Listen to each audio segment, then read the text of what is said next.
Are you tired of being overcharged and forced into paying a monthly subscription for your Mac and Windows software? Well, if you are, currently we're having a 50% off discount on all the latest Mac and Windows software, such as AutoCAD, SolidWorks, Photoshop, Microsoft Office, and much more.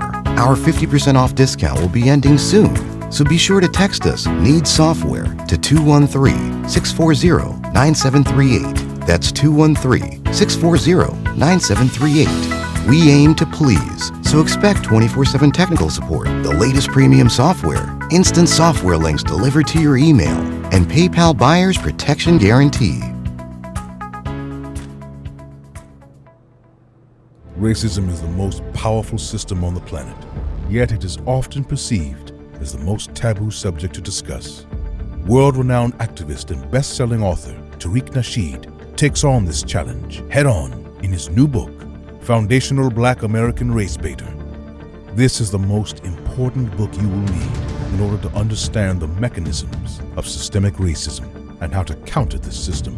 Get Foundational Black American Race Baiter now at Amazon and BarnesandNoble.com. Also get limited autographed collector's editions of the book at officialfba.com. All right. What's going on, family? I'm here. Yes, I am. Y'all come on in the room, guys. We are live right now. Let me just throw this up on the gram real quick while I'm chopping it up with you. But we're here. We're here. Glad to have y'all in here. I'm a little bit late. A little bit late today because it was my son's birthday. We had a birthday party at the house. All the kids were here. Had a wonderful time with the kids and the family, and we're doing our thing. So everybody just left, and I'm here. It's my son Mateo. It's his 6th birthday. Big boy. He's getting to be a big boy. A lot of his classmates came. And, very good. We had a good time. All right, let me throw this up on the gram real quick to let everybody know I'm live. Everybody hit the like button and then hit that subscribe button, ladies and gentlemen. Hit the like button, hit the subscribe button, and I will be with you in 2 seconds. Once I do this, I'm good to go, and bam, there it is. All right, what's up, man? I'm here. How y'all doing, man? Glad to have everybody tuning in right now. Glad to have y'all in here. I need y'all to hit that like button real hard. I need you to hit it hard, family. Also, I'm going to need you to retweet this, retweet the broadcast. Let everybody know that we're live right now. Retweet it. Retweet this. Shout out to everybody in Memphis, by the way. I saw the story last week. There was some dude, some black dude out there doing random shootings. He just, hopped in his car and started shooting random people. And, they tried to do the one big nigga thing by blaming that on black culture. Say, hey, look, oh, there's black serial killers. Oh, look, there's black.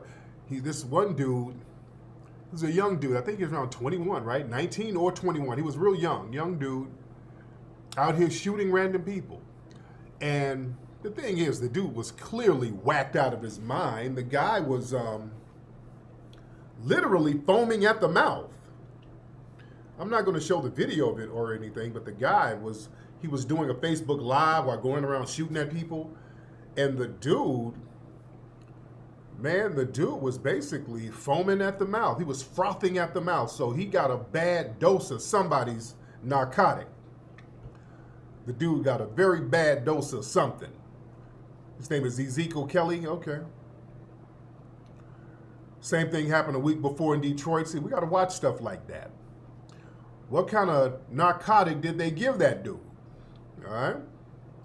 We got to ask stuff like, this happened in Memphis a few days ago. Yeah, he was on something. Shout out to all the FBA family. Yeah, like they activated him. Yeah. Real funny style. All right. But I digress. A lot of people sent that story to me, but it was a real, I saw the video of the dude, and I'm like, man, this dude is clearly on something. Man. But we're here, man. What's going on, man? We're here. A lot of stuff we're going to get into. Yeah, he definitely wasn't in his right mind. Both 19-year-old, yeah. Yeah, I knew he was either 21 or 19. So, yeah, he was 19. And the fact that they didn't take the dude out, Stuff like that is very suspicious. You dig? Stuff like that is real suspicious. Yeah, it has a, you got to put the tinfoil kufi on a little bit, and ask some questions, not jumping to conclusions, but you got to ask questions. Sometimes this stuff, some people will suspect that it's some NK Ultra type stuff because it's so random and it's so weird. And we're going to get into some of the crime stuff a little bit later. While everybody's coming on in, again, I'm going to need everybody, if you're coming in now, need you to retweet this broadcast right now. Retweet it on your Twitter timeline to let everybody know that we're live now. By the way, guys, this Tuesday, the full episode of The Adventures of Bucci Bear will premiere right here on my YouTube channel. The full episode is a 3-minute cartoon animated short. I put up a 30-second clip. People absolutely loved it. The 30-second clip I put up went viral. People loved it. If you love those 30 seconds of The Adventures of Bucci Bear, wait till you see the full 3 minutes. Wait till you see the full 3 minutes. It's very ignorant. It's extremely ignorant and extremely petty. And we're already writing some other episodes now for Bucci Bear, The Adventures of Bucci Bear. We got one episode where he's going to be chased by a zombie with a radioactive bayang. We got one where he's going to show up and try to troll at a civil rights protest and an old civil rights nigga beats him up. We got some very ignorant scenarios coming, guys. It's some very ignorant scenarios going on here. But listen, y'all listen. Before we get into the main topic, we got some other stuff we got to tackle. Where are my Atlanta folks? Where are my Atlanta people? Now listen, family, I've been telling people for the past few weeks, I've been talking about this new documentary that we're going to start on next month. We're going to probably start on the new documentary next month, start filming on it. And the documentary is going to be about the real roots and origins of hip hop. We're going to tell the truth about the origins of hip hop, ladies and gentlemen. Shout out to my brother, Lord Jamar. Lord Jamar, I spoke with him the other day, and he's been doing some great broadcast and bringing on some of the old school brothers and sisters who were there, really proving that this origin of hip-hop did not come from Puerto Rico, nor did it come from Jamaica. See, we're getting all of that stuff straight. And I'm telling people that they're trying to deliberately erase foundational Black Americans from our creation and tether our history onto other people to make them the face of it. Yes, Lord Jamar has been breaking it down very objectively. He's doing a great job because he lived out there. Lord Jamar lived in the Bronx, so people who live there for real, and they don't have no ulterior motive, they'll tell the truth. That's why when you talk to a lot of the old school brothers and sisters who were actually living in the Bronx during the formation of hip hop, they'll tell the truth. Nobody interviews them, though. That's the problem. Nobody ever really thinks about interviewing some of the real pioneers. That's what we're doing in the new movie that we're going to do. But I've been telling people this whole thing where they are deliberately trying to make Latinos and other people co-creators of hip hop. That's not just about hip hop. That's all about erasing our FBA lineage, culture, and history. And to put a face other than FBA on our culture. That's very deliberate, family. This is very deliberate. There's a reason why Fat Joe is going out here yelling at the top of his lungs that Latinos and blacks created hip hop 50-50 when he knows that's not true. And everybody knows that is not true. Where is that coming from? That's coming from the top. Fat Joe has been screaming this, and now they got him hosting the Hip Hop Music Awards, the BET Awards, next month. He's going to be hosting the Hip Hop BET Awards. That's not a coincidence. BET is white-owned. Again, And they're credentialing Fat Joe by saying he's a rap god. Fat Joe is a good MC, makes great songs, not a rap god. But they have to really big him up in order for them to justify using him as the liaison to wipe out our FBA culture away from us and then rebrand it and claim jump it for other groups. Follow me. I've been telling people in a couple of years they're about to have b-boying and breakdancing in the Olympics, and there's about to be a big corporate push for hip-hop teachings and history and memorabilia and merchandising. So there's about to be a big corporate run on hip-hop right now. So they're going out of their way to erase foundational Black Americans from it, family. And I've always said, when it comes to things that we create constructively, they either have to make us share it with other people, they have to either take it away from us completely, or they have to Africanize it, meaning we have to give credit to Africa. Yeah, well, hip-hop, if you really look at hip-hop, all of them drums come from Africa, and if you really look at hip-hop, there's graffiti that came from Kemet. That's another ploy to erase foundational Black Americans from the history. Now, I've been telling you guys this for a while, for a few weeks exactly, the corporate run on it. Now, down in Atlanta, where are my Atlanta people? A lot of Atlanta people, especially in the hip-hop community in Atlanta, are pissed, and rightfully so. The Atlanta Braves, they did a promo. They did a promo down there in Atlanta. They did no, not the Braves, the Falcons. I'm sorry, guys. The Atlanta Falcons did a promo, a hip-hop promo. And out of all the rappers they could have gotten in Atlanta to do this promo to represent Atlanta, you have legends in Atlanta, hip-hop legends who are FBA. You have a lot of thorough newcomers who are FBA. Atlanta is oozing with FBA talent, platinum selling artists, gold selling artists, respected artists, commercially viable artists down there. There's an endless pool of FBA artists down there, tried, true, tried, proven to choose from. Instead of doing that, they went and got Rotimi to do the promo for the Atlanta Falcons to represent Atlanta. Do you understand what I'm saying, family? And let me show y'all the promo. I hope I don't get a copyright strike by showing this promo. This is the promo with Rotimi.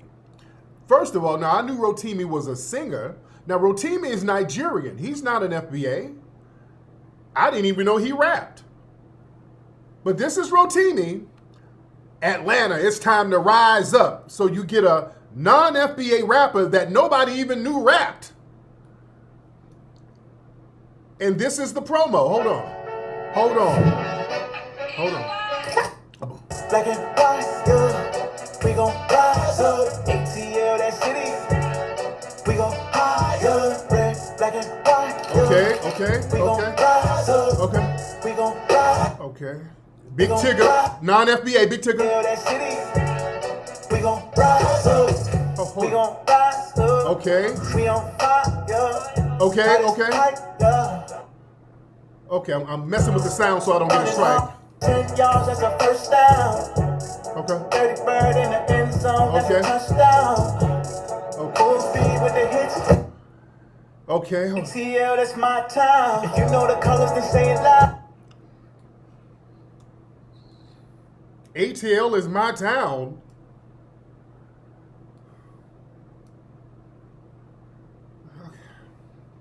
So I was messing with the audio because I'm trying not to get a copyright strike. Really, Atlanta Falcons? Really? Really, Atlanta Falcons? Really? Let me say this. Let me speak for my brothers and sisters in Atlanta. Do y'all know, Atlanta Falcons, how disrespectful this is to the city of Atlanta? how much of a spit in the face this is to Atlanta. Rotimi, I don't have a problem with you, brother. I really don't. My man has potential. I don't have a problem with this man personally. But when certain people are used for an agenda, I ain't with that. First, let's deal with the whole Atlanta, that's my town. Atlanta, that's my town. A few weeks ago, Rotimi was telling us to go to Africa, remember? Let's deal with that for 1 second. Rotimi was trying to convince all of us to go to Africa. Now Atlanta is your town? I'll play that clip in a minute. You know how disrespectful that is to Atlanta. First of all, the rhyme he doing it's not even thorough. Why would they get Rotimi? Let's keep it a buck, man. Let's just look at this from a logical perspective. Why in the hell would they get Rotimi out of all the people in Atlanta, family, to do a promo for the Atlanta Falcons to represent the city of Atlanta? Why would they get Rotimi, who's not even an FBA, let alone an Atlanta native? Why would they get him? Family, the first person, if you wanted to keep it a buck, if you were genuine, the first person you would have got for that would be Killer Mike. That's the first person you would get if you're having a board meeting about, hey, we want a rapper who's going to represent Atlanta, who can spit, who's respected, who's corporately viable, somebody who we can market. Killer Mike would be the person. That's the first choice. Then you could have got T.I., and even T.I. was talking about this. T.I. was like, yeah, y'all could have called me. Now, the excuse that they could have used was, well, maybe T.I., there's some accusations going on. We don't want to get into no controversy. Okay, we'll give you that. All right, let's scratch T.I. off the list. 2 Chainz, Lil Baby, Young Jeezy, Big Boy, Andre 3000, Outkast. You could have got Ludacris. Ludacris would have done that. Dude. Big Boy's right there. Big Boy would have been perfect for that too. Killer Mike first, Big Boy second. You could have got 2 Chainz. There's a dozen people you could have gotten. I'm just right off the rip who would have bodied that and really made that pop off. Gucci Mane, even though Gucci Mane is originally from Bessemer, Alabama, you could have got Gucci. You could have got old school, modern era, or brand new. Migos, Quavo, Lil Scrappy, Young Jock. You could have got some of these new Pee Wee Longway. You could have got some of the new young dudes. Another perfect, the girl, the little girl down there, Amaretta, that's her name? Who did the y'all not Atlanta. Y'all not Atlanta. Lithonia, that's not Atlanta. She would have been great for that. You could have got old, new, mid, so many people you could have got for that, man. Who would have represented Atlanta properly, who are talented. This Atlanta is oozing with talent, man. Do you know how much of a smack in the face that was to put Rotimi on there, who ain't even from Atlanta, as a representative for Atlanta?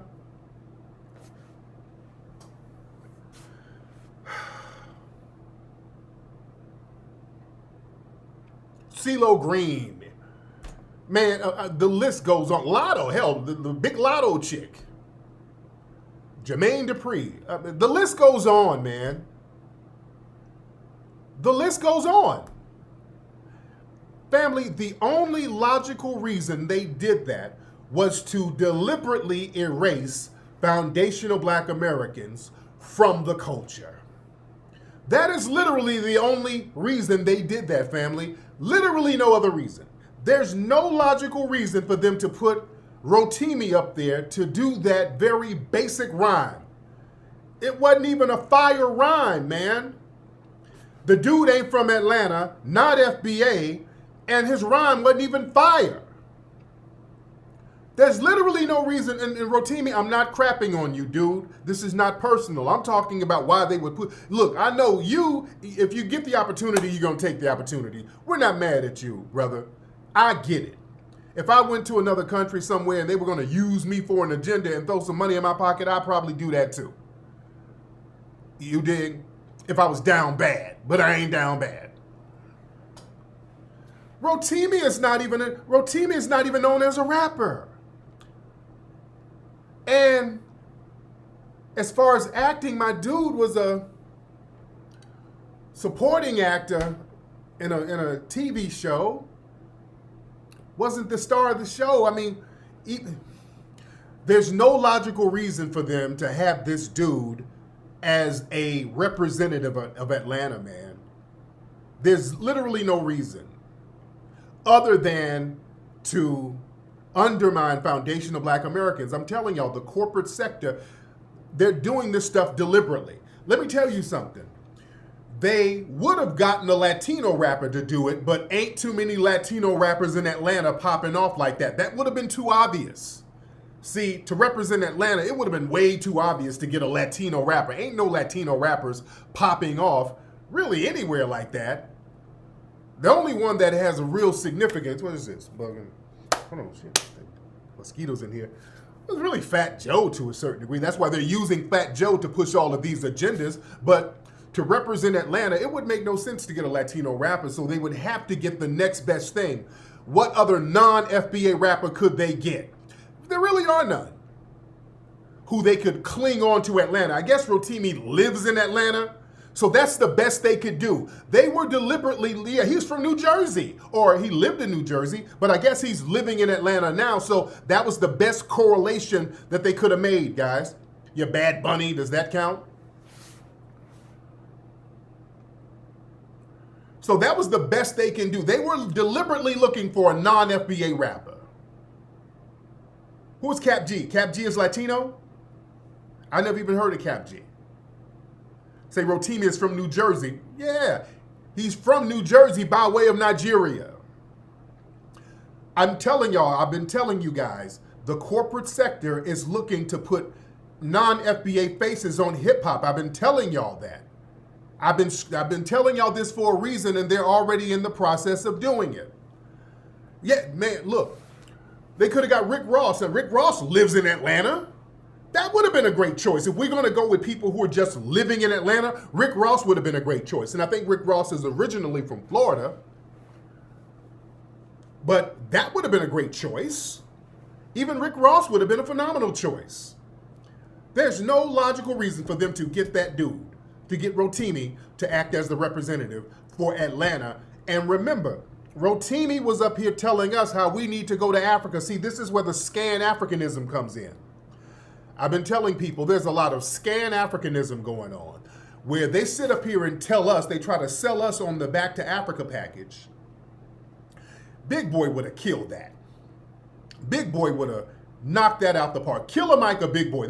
My first choice would have been Killer Mike. The second would be Big Boy. They would have been perfect for that, to represent Atlanta. Hell, my David Banner. Banner is in Atlanta. He's been repping Atlanta for long, even though my brother Banner is from originally from Mississippi. He's in Atlanta. Banner could have done that. I just talked to Banner the other day, by the way. Shout out to my brother. David Banner would have been good for that. There's no reason to have Rotimi, man. No, yes, Killer Mike would have been perfect. Yes, he would have been. Killer Mike could have freaked that. That would have been fly. He's a spitter. It could have been fly. And he represents Atlanta. We're going to talk about rappers in Atlanta. Yes, Outkast. I said that. That's a smack in the face, man. I'm offended for Atlanta with that bullshit. There's too much talent in Atlanta who's from there for them to do that. There's way too many talented people in Atlanta from the soil who could have freaked that, man. David Banner could have freaked that too. But listen, them trying to erase the culture of FBA, erase us from our culture, that's a very real thing. And remember, Rotimi, like I said, Rotimi was up here a few weeks ago telling us, now he's repping Atlanta, telling us how it's all popping in Africa and all the air over here is so bad. You're breathing in problems over here. See, that's that tether thing where they try to sell us the Pan-African package so that we can leave and they can come over here and take our place. You see? Yeah, hey man, y'all need to go over there. Africa's really where it's at. Why y'all over here? All this racism, man. You need to go to Africa, man, where I'm from. It's popping over there. And then when we leave, I represent Atlanta. No, this is Rotimi a few weeks ago. Hold on, now he's repping Atlanta, which is weird. Atlanta's my town. Hold on, this is Rotimi a few weeks ago. Don't forget this. We were talking about this too. This was a few weeks ago. Hold on. Money in Africa, it don't matter what country, you live in 10 times better than most rich people here. Mm-hmm.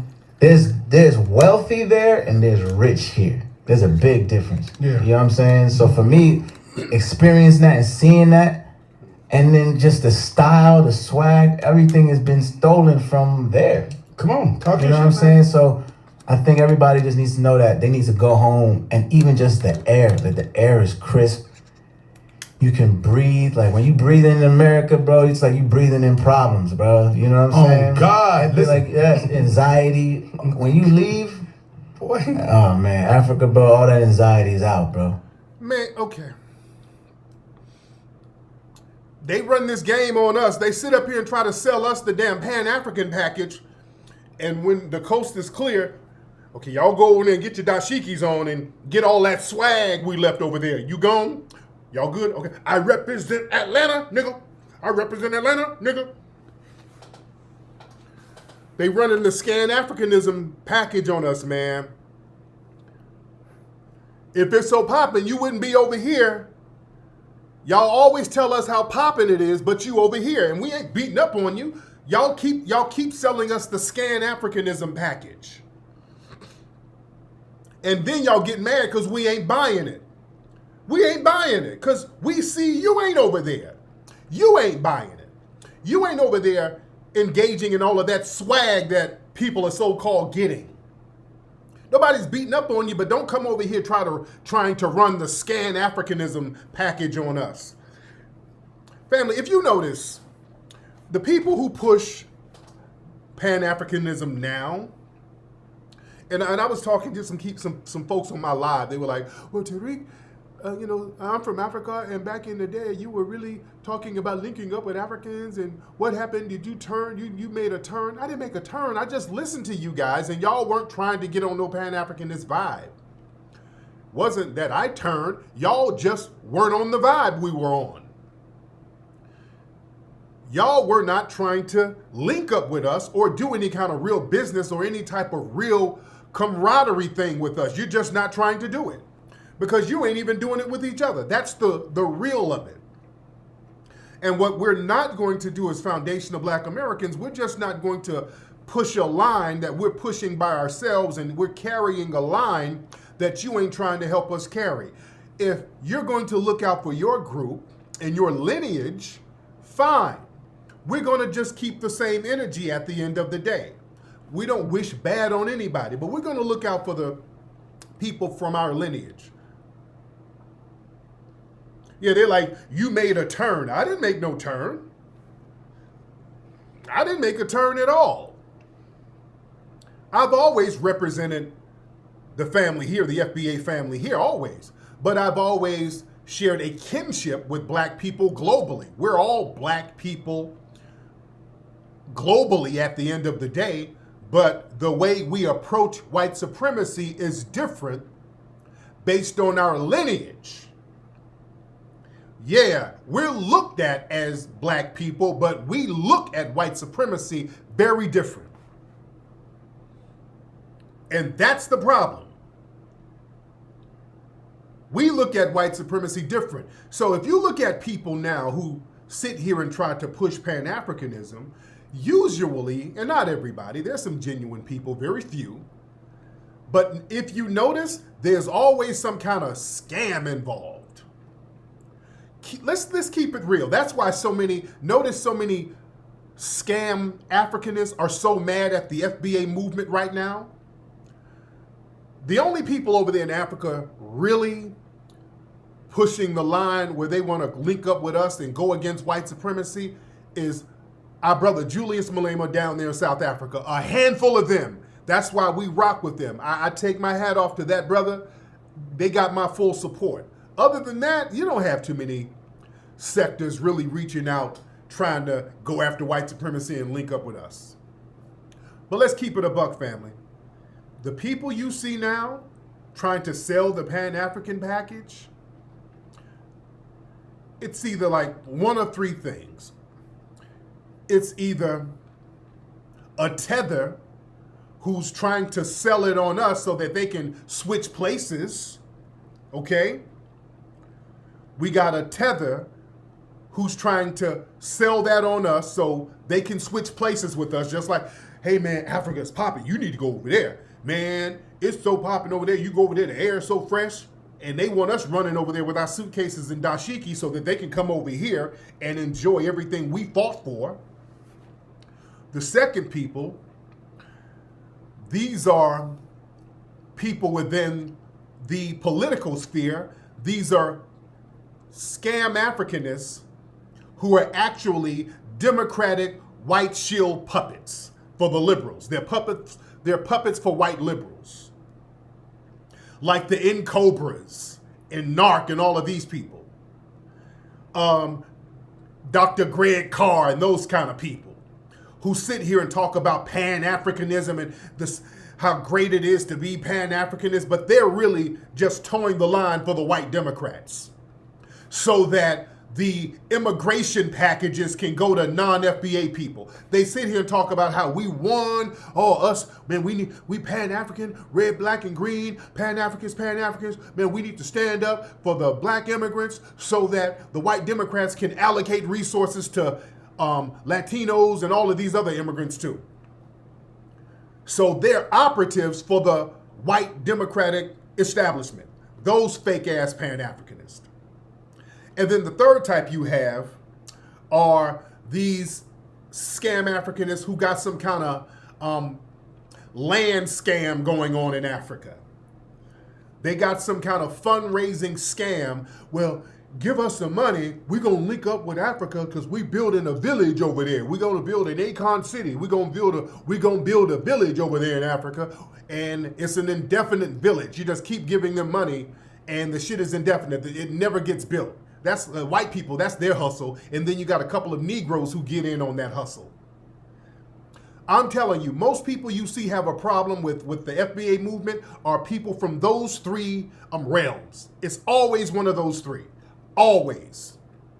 The minute you see somebody who got a problem with FBA and the FBA movement making up lies, well, it's a group, it's a cult. Those are niggas who are just throwing up smoke screens because they got some kind of scam going on. They're scam Africanists. They got some kind of land scam. And they've been running the Back to Africa land scams on us for the last 100 and something years. I've been talking about that for a minute. One of the earliest people doing that, Chief Alfred Sam, in the early 1900s. I think this was before Garvey. It was a dude from the west coast of Africa who came over here telling black people we need to go to Africa, give him some money for the ships, and he's going to get a village going on over there. And man, when it rains, there's diamonds on the ground, and boy, ain't no racism. Chief Alfred Sam was selling that package. Black folks went over there believing him. They're like, damn, if it's popular, hell, let's get up out of this Jim Crow. Let's go check it out. They went over there, and the Africans over there wouldn't even let them purchase land.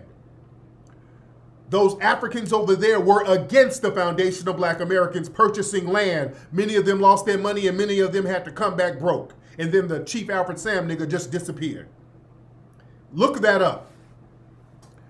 They've been running that scam on us for over 100 years, dude. They've been running that goddamn scam on us and we're like, enough of it. We ain't going for the scam no more, man. We're not knocking anybody. We want everybody to be great, but you're not going to sell us on the Back to Africa package when everybody over there ain't really on that vibe. They're not really trying to leak up like that and make some real moves like that with us. And we see now, I mean, look at the reaction to the Queen of England dying. If you want to get a gauge and check the barometer, get a look at how people from Africa and the Caribbean were acting when the Queen of England died. Because remember, many of those African and Caribbean nations, Britain still dominates these people. They still look at the Queen as their majesty because Britain is still dominating directly many of those African and Caribbean countries. That's why they were crying and boo-hooing so much. They still look at her as their queen. I've been telling people for the longest, a lot of these folks from the Caribbean and Africa, they look at themselves as dark-skinned Britons. I'm not exaggerating when I say that. They look at themselves as dark-skinned Britons. So when they come over here with us, they don't look at themselves as us. They're like, no, I kind of look like this nigga, but I'm really a Briton inside. I'm part of the Commonwealth of Britain. Oh, the Queen died? Oh, Bummerclad.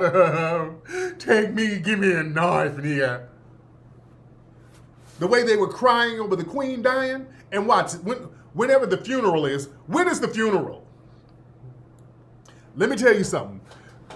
The funeral is popping off. Y'all about to see some Jollof cooning and some curry goat cooning. Y'all about to see cooning you ain't never thought you seen before. Wait till the funeral come out. I wouldn't be surprised if one of them niggas jump out of the audience and jump on the casket. Move out of the way, Bummerclad. I want to go with the Queen. Bury me, niggas. Bury me too. Don't go without me. Give me a shovel. I dig more dirt for me. Bummerclad. Dig another hole. I want to go with the Queen. Take me to the Queen. You watch. Them niggas gonna be showing out at the funeral. You watch. Wait till the funeral. I'm telling you, they gonna be showing out. Oh, they're going to be showing out. They're going to be crying, boo-hooing. They're going to have the kente cloth, a kente cloth handkerchief. The handkerchief going to have all types of kente cloth designs on it.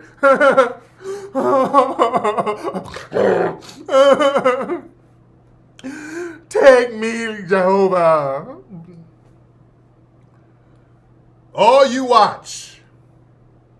They're going to be showing out, man. But listen, man.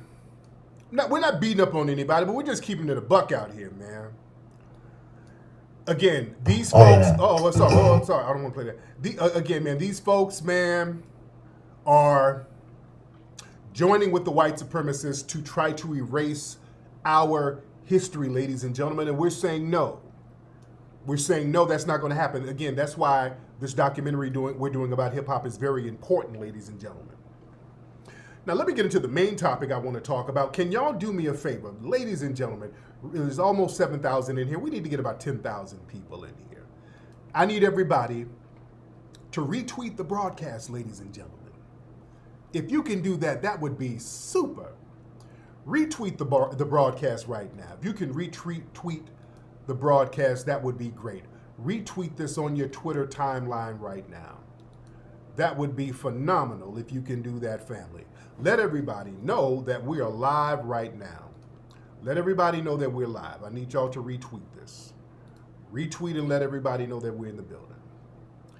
Now, there's something going on in Illinois right now that everybody needs to kind of have their eyes on. There's something going on in Illinois.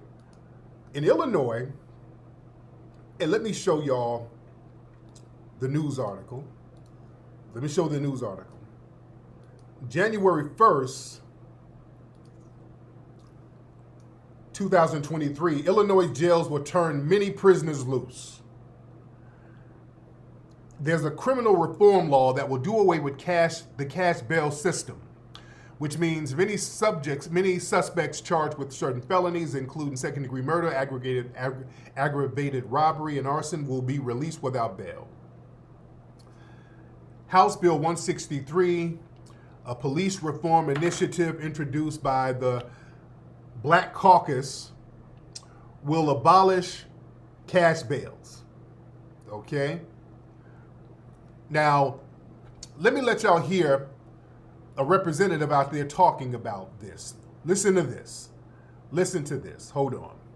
As of January 1st, 2023, the following things will go into effect, and people need to be aware of this. It abolishes cash bail for almost every offense. This includes, but isn't limited to, kidnapping, armed robbery, second-degree murder, drug-induced homicide, aggravated DUI, threatening a public official, and aggravated fleeing and eluding. Offenders released on electronic monitoring have to be in violation for 48 hours before law enforcement can act. They could almost drive to Alaska before we can even look for them. It denies victims their constitutional rights. And keep this in mind, businesses and homeowners. Officers will no longer be able to remove trespassers from your residence or your businesses. Someone could decide to live in your shed, and all we can do is give them a ticket. Okay, they put that music in the back, but okay. So they're talking about these non-detainable offenses. They can let you go for aggravated battery, DUI, aggravated fleeing, arson, burglary, drug-induced homicide, intimidation, kidnapping, robbery, second-degree murder, threatening a public official. Now, let me tell y'all something, how the white supremacists play both sides. See, what they're doing, they're acting like, oh my God, this is so horrible. No, listen. This is a trick bag. I want y'all to understand this. This is a trick bag. Listen. This is a trick bag. This is a trick bag. The white supremacists play both sides. See, what they're doing, they're making it seem like, well, because of these Black Lives Matter protests and all of this police reform, us police, we're going to back down on all of this policing. We're going to back down on the policing. So they're acting like, some of the right-wingers are acting like, well, we're outraged. All the black criminals are going to just run amok. The black criminals are going to be running amok. Oh my God. Oh Lord. Oh, look at what these liberal woke policies are doing. Oh, it's the woke policy. So now y'all stopping the police from policing. Oh, remember, the white supremacists play both sides of the fence. Let me tell y'all what this is really about. The white supremacists don't have a problem with this. The white supremacists, they really don't have a problem with this, because do you know what else this means? See, they're giving you the impression that this means a bunch of reckless niggas are going to be running around. You see? A bunch of reckless Negroes are going to be running around. No, no, no. What this really means, guys, is that now they can unleash a bunch of Kyle Rittenhouses on the streets of Chicago to start picking black folks off, and they won't be punished, family. That's what this is about. See, don't let them trick you with using these black code words. No, they're using the black boogeyman. No, no, no. This is so that the white vigilantes can go out in Chicago and do all of this stuff, and they won't be punished now. That's what this is about. So now, I call this the Kyle Rittenhouse Act. This opens the door for the Kyle Rittenhouse. And see, with Kyle Rittenhouse, when he went up there and shot up them people, there was a lot of laws that they had to just ignore. You see, they had to do the I'm white, not say so, and that was real sloppy. They understand with Kyle Rittenhouse, they practice open white supremacy, and that's sloppy because people saw what it was. They just ignored the law and did I'm white, not say so with Kyle Rittenhouse. So now with this new law, let's say another Kyle Rittenhouse just went out here doing all this stuff. These new laws protect them now. These new laws will protect the next Kyle Rittenhouse. So if a Kyle Rittenhouse goes out here and say, oh, a Negro chased me and I had to kill 8 of them, this law protects them now. So if a Kyle Rittenhouse goes and run up in a black person's home and starts shooting them in the middle of the night, this law protects them too. Okay? If they go kidnap a black person off the streets, this law protects them too. Yeah, this ain't about black people, family. Y'all, See, they're throwing all these code words out to make it seem like, okay, this is going to allow black people to run amok. No. This is for the white supremacists they can let off in the streets who's connected to law enforcement. Remember, last week they just announced that the Oath Keepers, an openly white supremacist organization, they just released, they doxed them and saw some of their members. About 300 of their members are all in law enforcement. Duh, we knew that. About 300 members of the Oath Keepers, a white supremacist organization, is in law enforcement. Some of them are in public office. So when law enforcement sicks those Oath Keepers out, those vigilantes out, and remember, Kyle Rittenhouse was clicked in with the Oath Keepers and the Proud Boys, remember? Kyle Rittenhouse was out there with the Oath Keepers and the Proud Boys. That's who he was with, throwing up the white supremacist hand signal. Y'all better understand how these white supremacists play both sides of the fence. Y'all better be ready out there in Illinois come January 1st. Y'all better be ready, because we already know a lot of the shootings out there, many of the shootings out there, it ain't black people doing the shootings. We know that. Every holiday, there's a random drive-by where a bunch of random black folks get shot and nobody ever catches the suspect now. So now they're going to start protecting these suspected white supremacist suspects who go out here and shoot black people randomly in Chicago. Y'all better be ready out there. Y'all better be ready. You dig? And speaking of Kyle Rittenhouse, y'all know down there in Argentina, and remember, Argentina is a rest haven for white supremacy. They have the Kyle Rittenhouse Cultural Center out there in Argentina. Where is that? They got the Kyle Rittenhouse Cultural Center in Argentina, ladies and gentlemen. Where is that link? Let me find that. Where is that thing? Where is that? Where is that? Right here, ladies and gentlemen. This is in Argentina. The Kyle Rittenhouse Cultural Center is a suspected white supremacist who owns this place. They pay homage to Kyle Rittenhouse, and this place just got raided. Hold on. Right there. The Kyle Rittenhouse Cultural Center is in Argentina, and it just got raided. So they got an image of him with a white supremacist hand signal. You dig? So they arrested some people out there. I forgot. It's a right-wing extremist out there who runs that place, and that place just got raided. In Argentina, remember, a lot of the Nazis went down there. That place racially cleansed the black people there. It racially cleansed most of the black people out of Argentina. That place is a rest haven for white supremacy. You dig? So it's a very interesting dynamic. So we better be on top of our game out here, man. This is why we got to be extremely codified, man. We got to be extremely codified out there in Chicago. Y'all better watch some of those anti-black Latino gangs out there who police allow to harm black folks. Y'all better be on the lookout, and you better be ready out there, family. We better be ready. So this is why it's important for us to gatekeep our culture, because see, when people can erase your culture, they can erase the people. That's why there's such a desire to erase our culture. Because when they can erase your culture, they can erase the people. We got a lot of folks in here. Shout out to everybody in here. We got almost 8,000 people in here. Everybody hit the like and subscribe button, ladies and gentlemen. This is why we have to watch when they use non-FBA immigrants to latch them onto our culture, because a lot of these folks are not on no Pan-African vibe.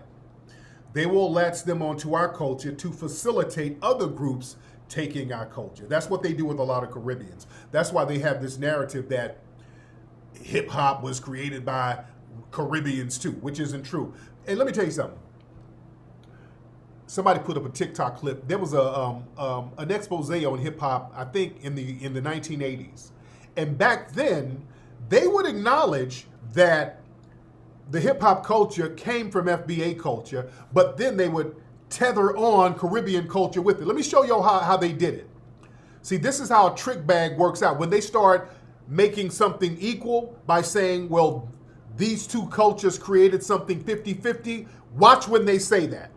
Because ultimately, at the end of the day, it goes from 50-50 to them claiming 100% ownership of it.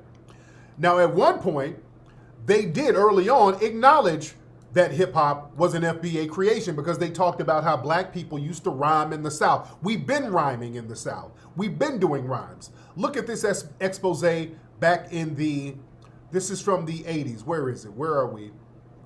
Hold on, let me find it real quick, guys. Let me find it real quick. There we go, right here. All right. This is from the 80s. Hold on, check this out. And I want y'all to show how they tethered in Caribbean culture. Hold on. As a college student, I remember in speech, the greatest orators of all time use crowd response. Somebody scream! Breakdown! Rising artists like Curtis Blow may be the newest stars of pop music, but the origins of rap date back hundreds of years. Went out on the front porch walking around. Stories in rhyme have traditionally been common among the black poor in the Deep South. Face, comb his head, next thing he want to do, slip in my bed. Now, right there, they're giving credit. They're telling you what it is. See, they were very honest in the beginning. Let me take that back. They're showing some sisters down south rhyming. I'm telling you, it has always come from the South. The roots has always been in the South, and they would admit it. Hold on.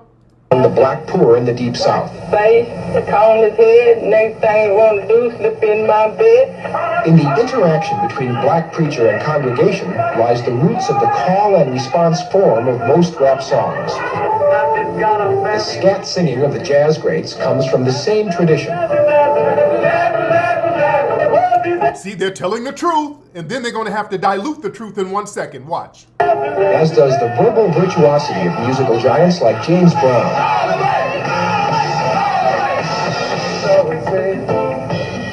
Rap's Caribbean counterpart can be found in the reggae rhythms and rhymes of Jamaica. Bullshit. See? Right here is when they had to do a left turn on it. Then they mixed in some bullshit. Hip-hop didn't have anything to do with reggae or Jamaica. Right here, they had to mix it in and then tether some BS on it. And this is where the lies started, that some of it came from Jamaica. This is where some of the lies started. Hold on. Can be found in the reggae rhythms and rhymes of Jamaica. People, what we need to do is to understand each other. The art of rapping was brought to the radio in the 1950s by disc jockeys like Jocko Henderson. This is true, too. All right, see, I wanted y'all to see how they did it. They told the truth, slipped in a lie real quick, and then went right back to the truth. Jocko Henderson, he's another pioneer who predated hip-hop who would rhyme. He's a very well-respected DJ from back in the day. Say things like, E to the Yock. Ho, this is Jock and the back on the scene with the record machine saying goop bop do. How do you do? The boastful poetry of Muhammad Ali is in the rap tradition. Ali swings to the left, Ali swings to the right. Look at the kid carry the fight. As was the civil rights rhetoric of the appropriately named black leader H. Rap Brown. Because if America don't come round. Okay, now did y'all see that, family? Now this was in the 80s they put this together. They told the truth and slipped in a lie. They told the truth and they threw the lie in real quick because they knew it was a lie. But when you tell a lie, sometimes you got to throw it in real quick. This is why you got to check lies real fast, because if they slip it in, you slip the lie in real quick and then put the truth back on it and then fall back. And people will be, oh, okay, that didn't sound right. But then he told the truth and then you kind of ignore the lie. They slipped that lie in real quick, didn't they? And the American counterpart was Jamaican music and, the rap style of Jamaica. Nobody was sounding like that in rap. Nobody sounded like that. Nobody. Then they went back to the truth. And then the oral tradition of Jocko Henderson and Muhammad Ali and H. Rap Brown. And when you put a lie, you throw a little lie out there and then let that lie fester, because what happened was They threw those lies out there. They slipped it in real quick, and nobody checked it. Nobody checked it. So what happened was that lie just got bigger and bigger, and they let the lie fester. And then we started seeing stuff in books that, well, actually rap came from Jamaica. Well, some of the rappers like Coke La Rock was from Jamaica. No, Coke La Rock isn't from Jamaica. He's not from Jamaica. And now, recently, you got people who are just flat out lying and taking 100% ownership of hip hop and then taking it from us, like Busta Rhymes. It gets from them throwing in a little lie until now you got Busta Rhymes saying, well, you know what? Us Jamaicans created all of it. We created 100% of it, and y'all got it for us because y'all ain't got no culture. Y'all got it from us. What? That's why we're like, okay, let's erase the whole chalkboard. Now, we're erasing the whole board so we can start off fresh with the truth. That's what we're doing now. So now they done got the Jamaican lie in, and then, you know what? Latinos created it too, 50-50, right? Latinos created it too. It's time to erase the chalkboard now. That's why we got to stop lies in their tracks, man. We got to stop lies in its tracks. We got to stop the lies. We got to stop the lies in its tracks. Somebody said Jamaicans created twerking. Speaking of twerking, family, I saw some you know what the Democrats are doing now? They're getting, the white liberals are using Megan Thee Stallion for a lot of stuff. And I like Megan. I like Megan as a performer. But then when they start getting her in the political realm, just like with Cardi B, we know we're not going to let them be our spokespersons now. And they had Megan Thee Stallion on that She-Hulk show, twerking. Oh, God. Did y'all see this? Speaking of twerking, they had Megan Thee Stallion, and I like Megan. But there's a time and place for everything. Oh, Lord. They had her twerking. I'm not going to, let me see if I can play some of the audio. Hold on. Down on my block, got their twerk on. So want to know what makes. Okay, let me turn that. Okay. So they had her on here twerking with the She-Hulk. Okay.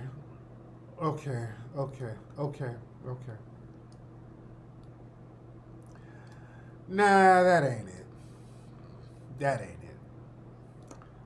That's kind of true. Yeah, it's a little cringe. You know, I'm not knocking. I want Megan to get her coins, but don't. When they get them and Lizzo and they start, I really don't like when they do that. They bring them into these inappropriate spaces to have them twerk.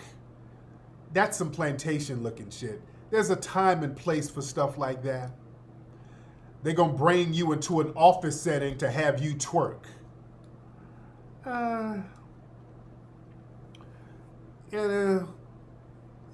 That's delving in a little bit. That's delving into mammyism a little bit.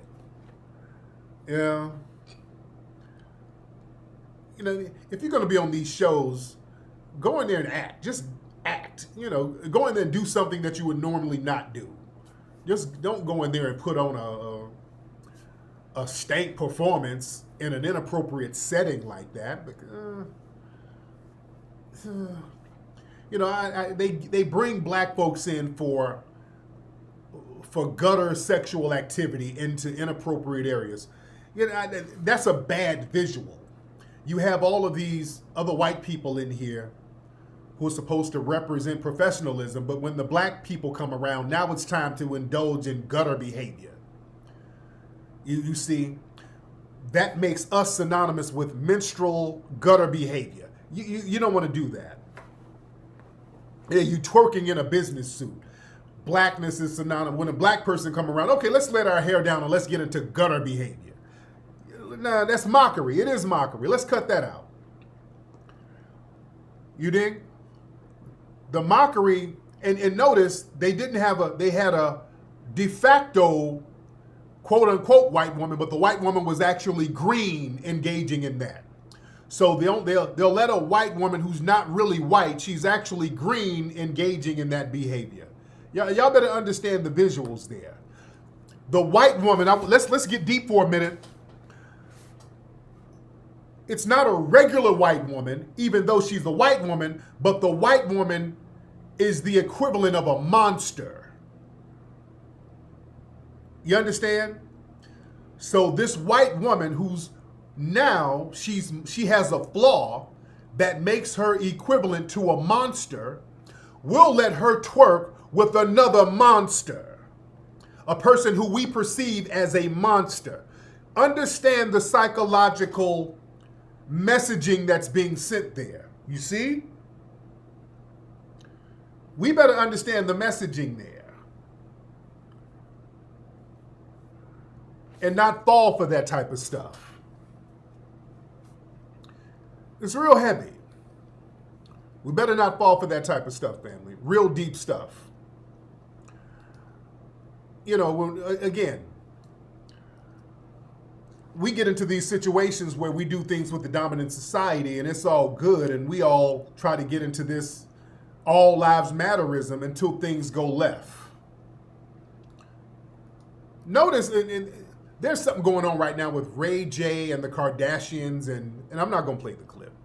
There's some stuff going on with Ray J. Ray J, I don't know, the Kardashians did something, and Ray J was ranting about how he got receipts about doing another sex tape, and Kris Jenner was in on the sex tape and all this stuff.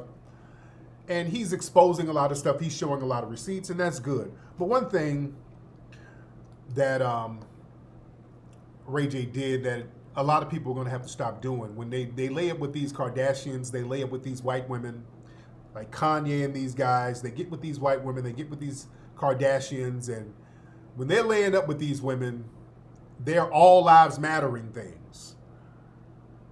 Kanye, and I like Kanye, and I like Ray J. But Kanye, remember, Kanye, when things were all good, slavery was a choice. So, you know, we got to stop being victims. You know, black folks, we got to get out that victim mentality. You know, Kanye was bucking them eyes. And even Ray J got on, Ray J was on some all lives matter stuff for a minute, right? Travis Scott, wasn't he on some all lives matter stuff for a minute? Yeah, y'all brothers get with these Kardashians and be on some all lives matter until things break bad. Then all of a sudden, the first thing out your mouth, and Ray J was doing this. Ray J was like, they ain't gonna disrespect me as a black man. As a black man, they ain't gonna disrespect me. These black... All right.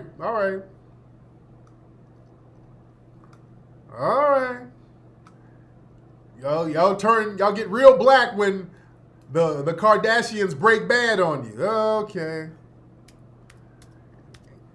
Kanye does the same thing. Kim, they taking my black babies away from me. Them Kardashians, Kanye is going on a rant every other week with my black kids. As a black man and my black kids, I don't want those Kardashians influencing my black babies. Okay, now we black again? Okay, now we black again? Don't do that.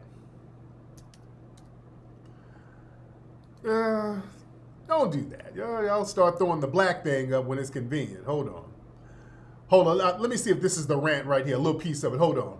Let me see if this is some of it. Hold on. Let me see. Hold on. This is a little Ray J. And I like Ray J. I think Ray J is a great businessman. But yeah, y'all throw the black thing out there. Hold on. Yeah, playing motherfucking games with me. You know what I'm saying? And what's crazy is that, hit me with the light. What's crazy is that I'm supposed to be on vacation. I'm in the Dominican Republic. I'm looking at somebody mama lying and just really just laughing at niggas like, you're gonna try to crush my career, make me look stupid when you know you was the mastermind, and then go out to dinner later and eat with your rich friends, huh? It's just like, well, we fucked him over again. We always fucking Ray over. He's our little scapegoat when we want to just feel like we like special and somebody hurt us. Like, stop, like, you got me fucked up. I start to think to myself, all right, if you already believe what these people are saying about me is true, then what the fuck am I, what manipulate us to do the shit? I take full responsibilities for the act. I was lit. We made a fucking lot of money. I get it. But we together, like, Y'all really think that y'all was gonna, I don't know. You know what? Here's how I look at it. Your lawyer, Marty, right? Your lawyer, y'all always cease and desist.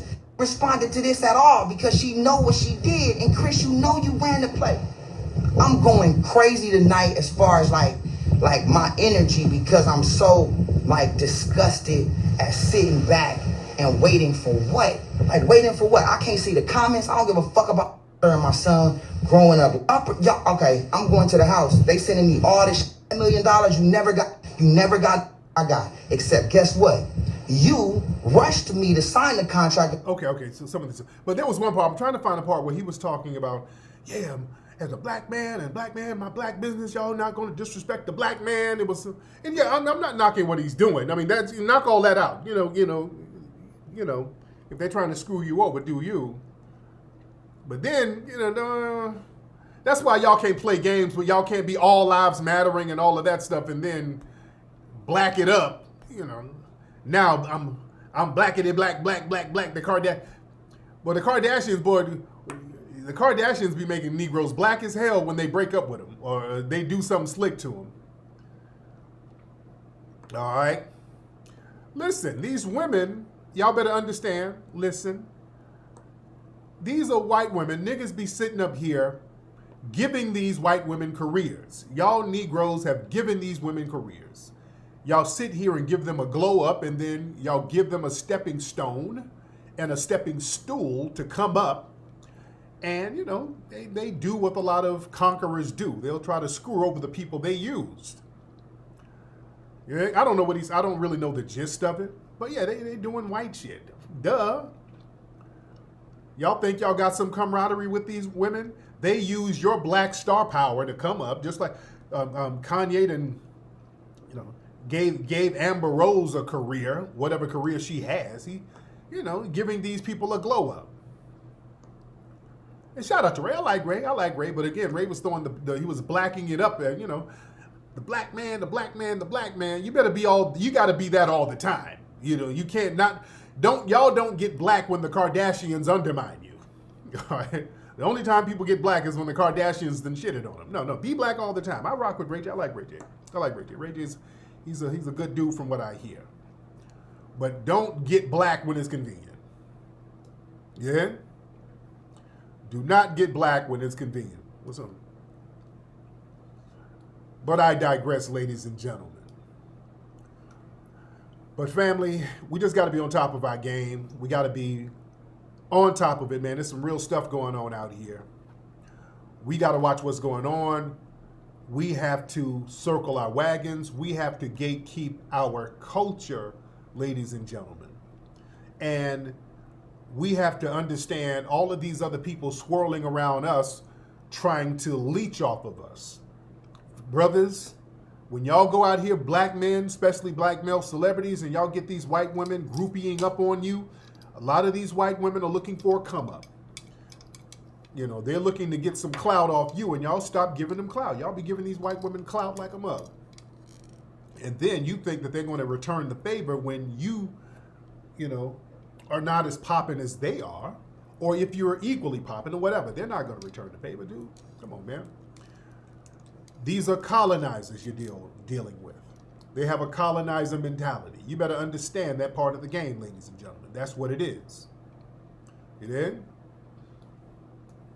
Well, we got 8,000 people in here. We are in here heavy, ladies and gentlemen.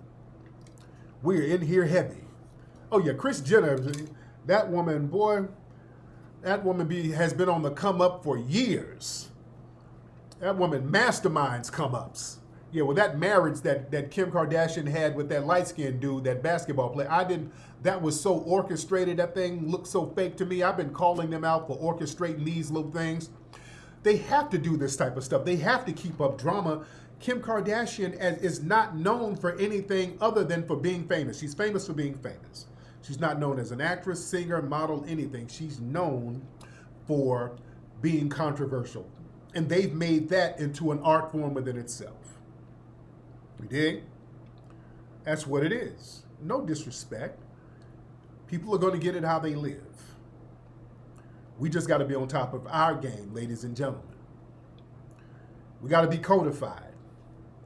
more than ever, because again, I want everybody to watch what's going on out there in Chicago with that purge that's about to happen. Y'all better keep your eyes open, and we better keep our eyes open out here because, you know, they're going to try to probably do that same thing out here too. When they show a lot of crime, they just keep showing these smash and grabs and all of these crimes that's happening. They'll try to pull the same type of thing out here too. You dig?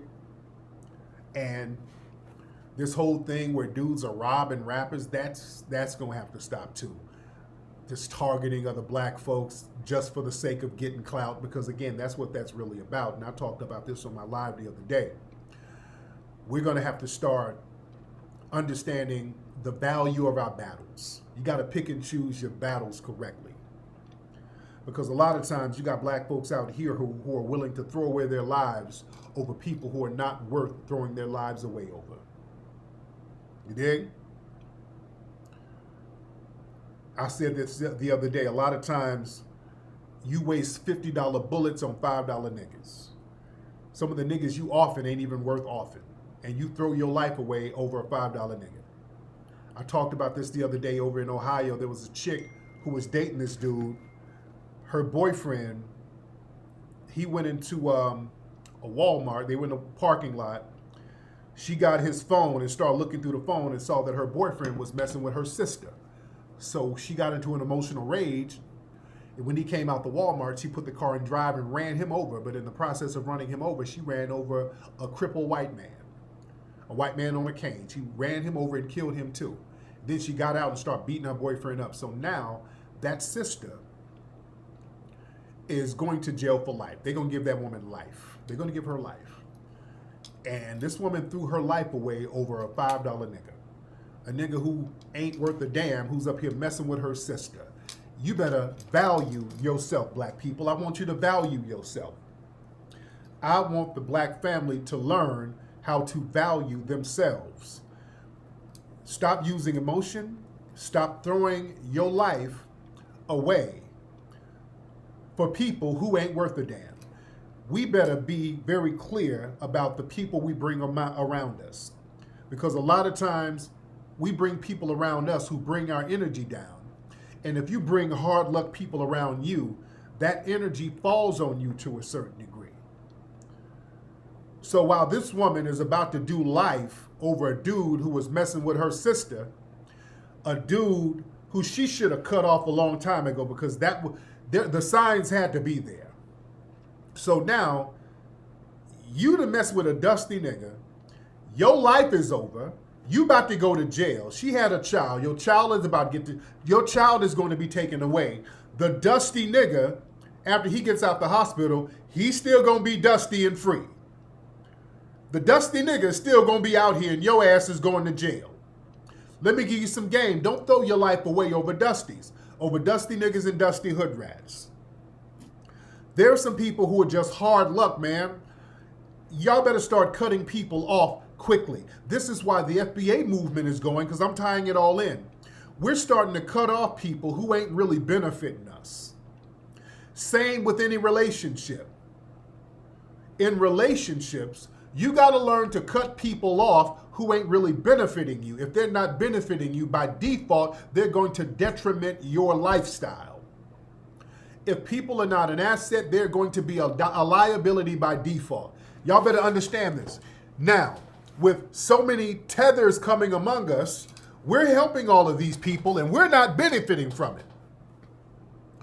We are not benefiting from all of these people we're helping who are supposed to look like us. We ain't benefiting from it. And in fact, they're becoming liabilities to a certain degree because they're not bringing anything to our table. When somebody is constantly taking, that puts us in a bad situation. Look at so many FBAs now. For all the things we've done helping different groups, look at us. We have so many FBA people who are homeless, jobless, down bad, and the tax dollars that we work for are going to non-citizens who come over here and have contempt for us. We got to change that. We got to change that, family. We can't go for that. These people have contempt for us, and don't ever let anybody shame you for saying, hey, no more. I got to look out for my family, because people are not being assets to us. You dig? We got to keep it 100. And all of these scam Africanists right now, we have to look at them for what they are. These are ops who are looking to undermine us. Nobody's really putting together a real Pan-Africanist agenda except us, and it ain't working because it's one-sided. We have to look out for our lineage, and don't ever be ashamed of doing that. Everybody looks out for their lineage. Everybody except us. We're the only group who's shamed for looking out for our lineage. The shame is over. Don't you dare be ashamed.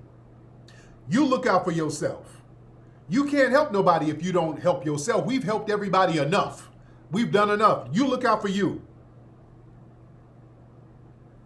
Look out for your group. Have cultural pride in your group. You're the main people who should have cultural pride. Look at how tethers talk about us. There were some tethers, this African coon who was in one of our spaces the other day trying to caca and kiki, and some of the people were calling him out. They were like, no, that nigga, he be in spaces denigrating FBA. Look at how they discuss us in their spaces. They're talking about taking me down. Listen to these tethers. Listen to this. This is some tethers in a Twitter space the other day. Well, actually, not the other day, today. Listen to them.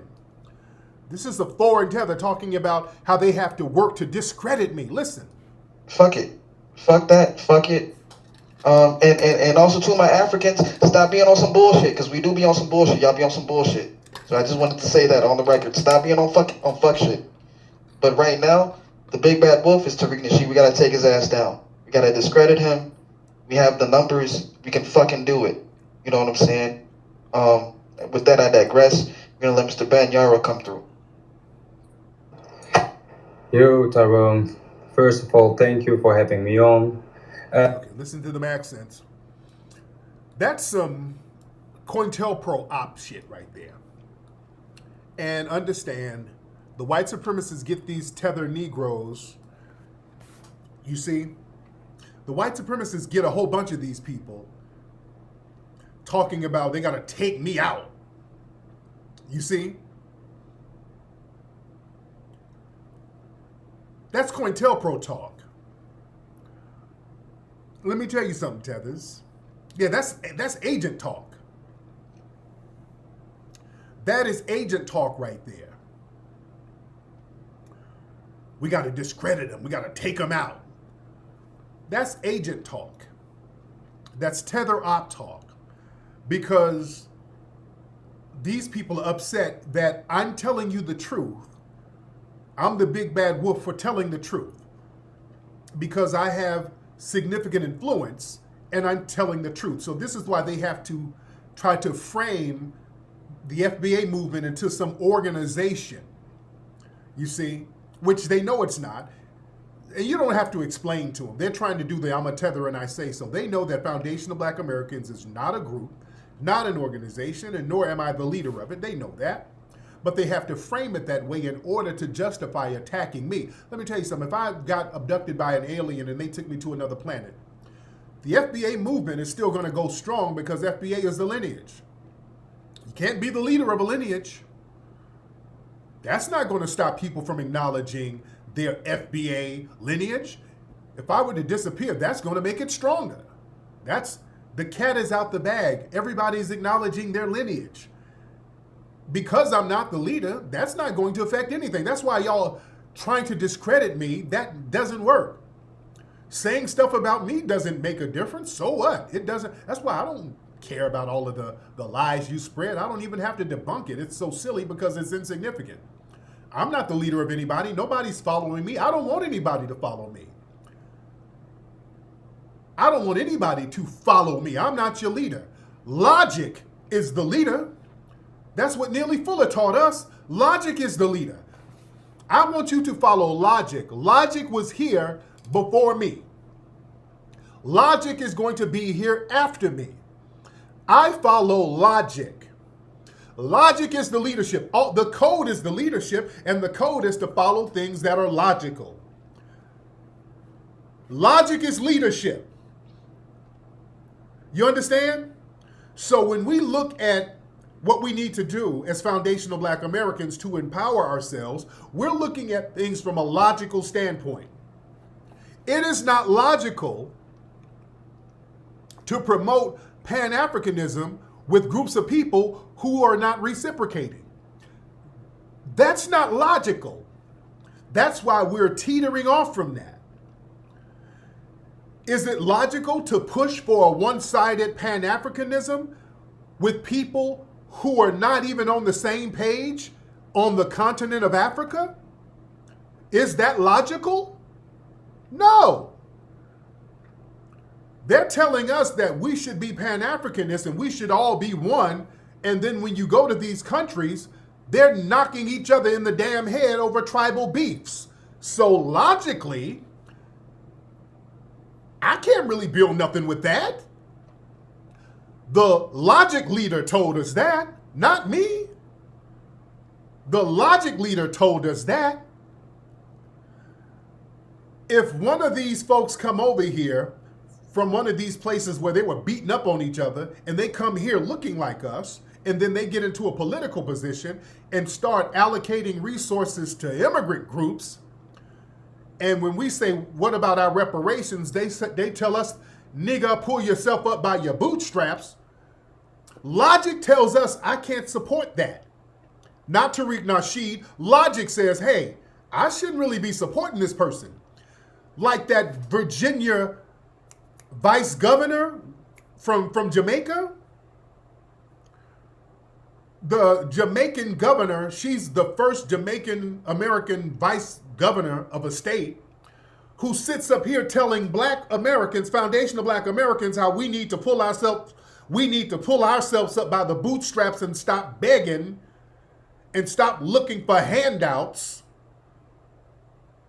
That woman has said all types of slick shit about foundational Black Americans.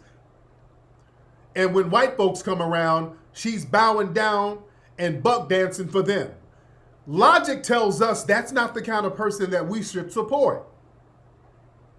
When we hear Rotimi tell us how we need to go to Africa where the air is fresh and all the swag is over there, but his ass is over here representing Atlanta, logic tells us that don't really correlate correctly. Logic tells us that ain't right. Something ain't right with that. If it's so popping, logically, why are you not over there? We're following logic, family. We're not following me. I don't want you to follow me. I'm just a human being. I'm a follower of logic. I want you to follow logic. When we do things, we're doing things from a logical perspective, ladies and gentlemen. Us acknowledging our lineage, which is a unique lineage, and us wanting to make sure the people from our lineage are good, that's logical. Because survival is the first natural instinct. It's illogical to not have the instinct of survival. They try to teach us to be illogical. They try to teach us to put the cape on for everybody who's not caping for us. That's illogical. Politicians try to get us to do the most illogical shit ever. They want us to vote to take our tax dollars to help non-citizens who hate our damn guts. That's illogical. That don't even make sense, and they know it don't make sense. And when we try to get them to make it make sense, they start babbling and deflecting. You see what I'm saying? They tell us to vote for me. Vote for you and do what? What are you going to do for me? Well, I'm the first Black elected official who's going to be in office. Okay, you just specified you Black, so your Blackness means something. What does your Blackness mean to me? Oh, well, I can't do nothing just for Black people. No. So why are you telling me you Black then? Because we supposed to look out for each other, but you ain't looking out for us. You're not making logical sense. You see what I'm saying? We're just looking for logic here. Logically, what you're saying ain't making sense. Well, you do understand I can't do nothing just for one race of people now. Logically, that ain't right because you just allocated money for Asians and you just allocated money for Latinos. Logically speaking, what you said isn't true.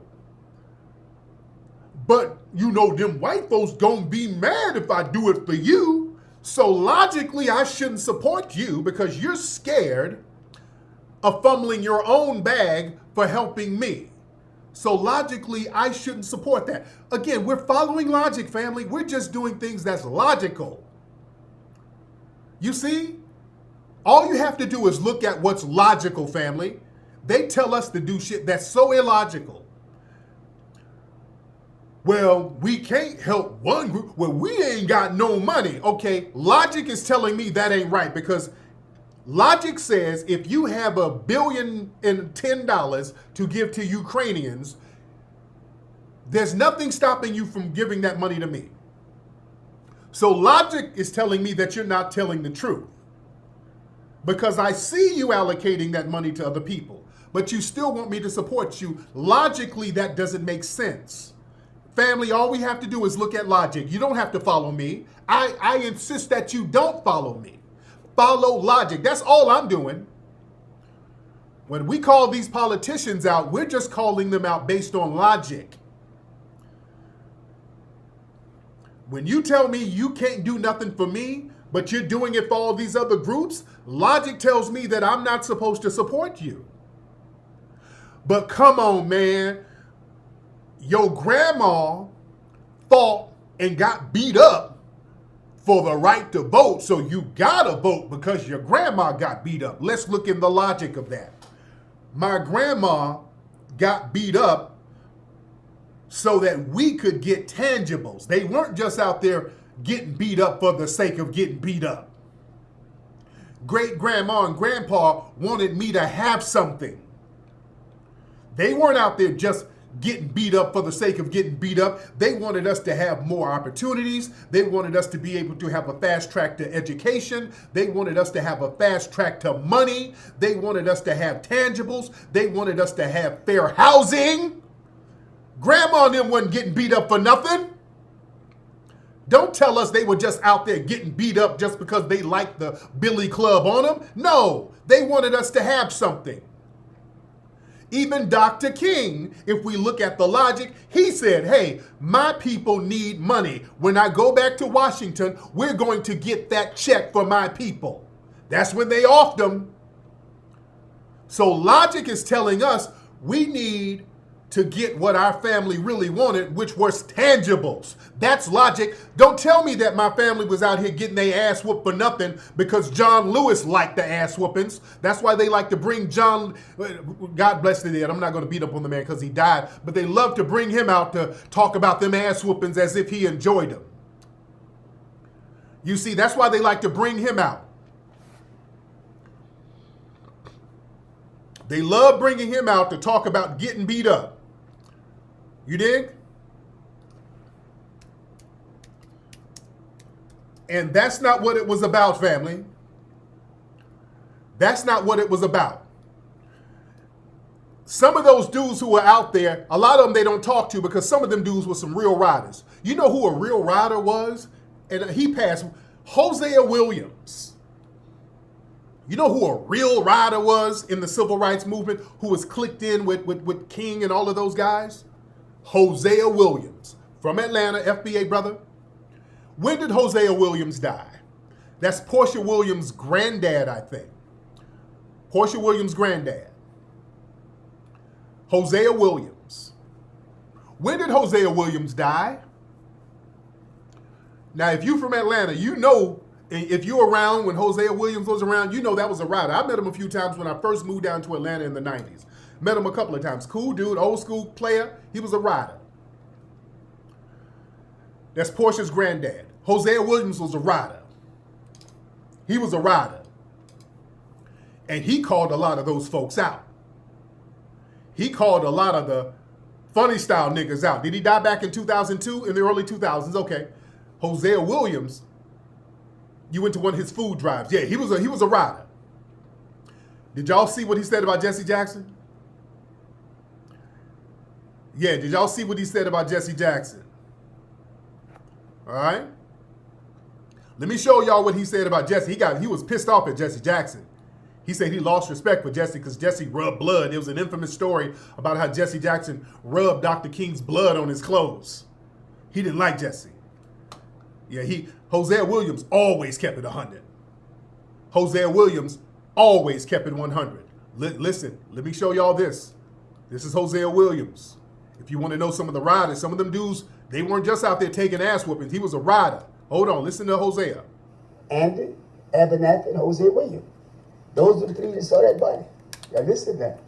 So I got in the yard and I was about to lose my crew because I was thinking if I could take some molecules out there and make me some guns and kill me some white folks. And one man said, now be cool. You're doing the same thing you promised me you'll never do. And by the way, you see how Hosea is talking? That's why the mainstream media, they didn't really like parading Hosea Williams around like that. You notice, a lot of y'all don't know about Hosea Williams. See, Hosea would talk real talk. They didn't like parading him around like that. They didn't like parading Hosea Williams around like that because he kept it 100. But hold on. I said, now be cool. You're doing the same thing you promised me you'll never do. And I started crying. And then I heard Jesse Jackson say, he told me, Jesse, take our people onto the mountaintop. And that didn't bother me, even though I know Jesse got nowhere near him. And then Jesse said, I held his head in my hand while he died. And that didn't get to me. And then Jesse said, look at my shirt. And I looked around, sure enough, and Jesse Jackson's shirt was drenched in blood. And I realized the only way Jesse could have gotten that blood was stoop down on that floor at the Lorraine Motel and rake that blood off that floor and put that blood on him. And I went crazy. I really tried to kill Jesse. They grabbed us and all that, but that hurt me so bad. The other thing was, when Abernathy came back, says, no need of prayer, no need of cry, no need of nothing. He is gone. It's over. He's gone to glory. And we called the meeting, the staff meeting, and Jesse claimed to have been ill. And Abernathy told him, Jesse, go ahead to the room and relax. Jesse had to have run like hell that room into that airport because he got out of Memphis to Chicago. All us feeling, everybody was still in the motel. Cut the televisions on the next morning. That was Jesse Jackson in Chicago with that same bloody shirt on, telling that same lie. I've never respected Jesse since that moment.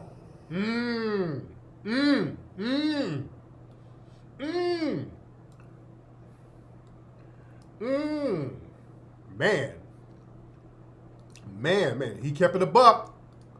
He kept that thing 100. Man. He kept it a buck.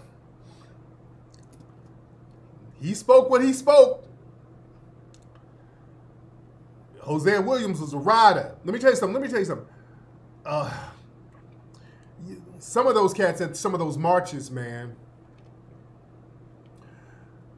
At some of those marches, you had some of those, you had some armed brothers around Dr. King at some of those marches.